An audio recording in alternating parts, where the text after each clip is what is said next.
महाराष्ट्रात तब्बल 15,631 पदांसाठी पोलीस भरतीला सुरुवात झाली आहे. होय, 15,000हून अधिक पदं.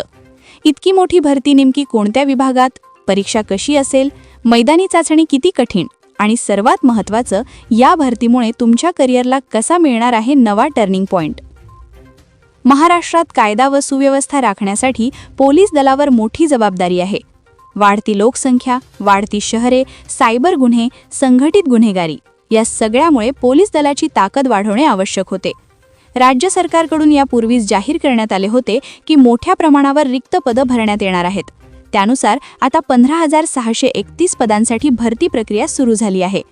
ही भरती राज्यातील विविध जिल्ह्यांमध्ये आणि विविध घटकांमध्ये होणार आहे. लेखी परीक्षा सामान्यतः 100 गुणांची असते.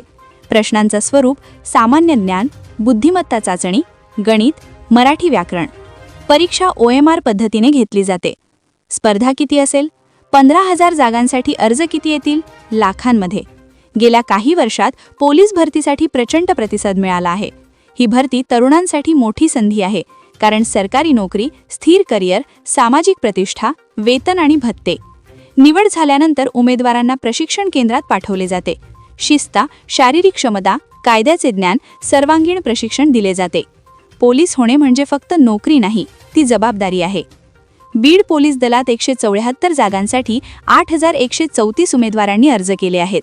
यामध्ये engineers, MBA, BSc, BCom, MSc, MBA आणि पदवीधारक आहेत. केवळ 12वी उत्तीर्ण पात्रता असलेल्या पोलीस शिपाई पदासाठी या उमेदवारांची रांग लागल्याने बेरोजगारीचे वास्तव समोर आले आहे. बीड जिल्हा पोलीस दलातील 174 जागांसाठी यावेळी 8,000हून अधिक अर्ज आले आहेत. आजपासून या भरती प्रक्रियेला सुरुवात करण्यात आली आहे. जवळपास महिनाभर ही प्रक्रिया सुरू असणार आहे. 85 CCTV आणि RFID तंत्रज्ञान वापरून ही प्रक्रिया सुरू आहे. बीडमध्ये घडलेल्या घटनेनंतर 2 वैद्यकीय पथक परभणीत या भरती प्रक्रियेत तैनात करण्यात आले आहे. रोज 1,000 उमेदवारांचे नियोजन करण्यात आले आहे. बीडमधील घटनेच्या पार्श्वभूमीवर 2 वैद्यकीय पथकांची नियुक्ती करण्यात आली आहे. खाकी वर्दी घालण्याचं स्वप्न हे फक्त स्वप्न राहू देऊ नका. तयारी करा, शिस्त पाळा आणि स्वतःवर विश्वास ठेवा. 15,631 पदांसाठीची ही भरती अनेक घरांचं भविष्य बदलू शकते. कदाचित पुढचा पोलीस शिपाई, पुढचा अधिकारी तुमच्यातलाच कोणी असेल. तर यावर तुमचं काय मत आहे कमेंटमध्ये नक्की कळवा.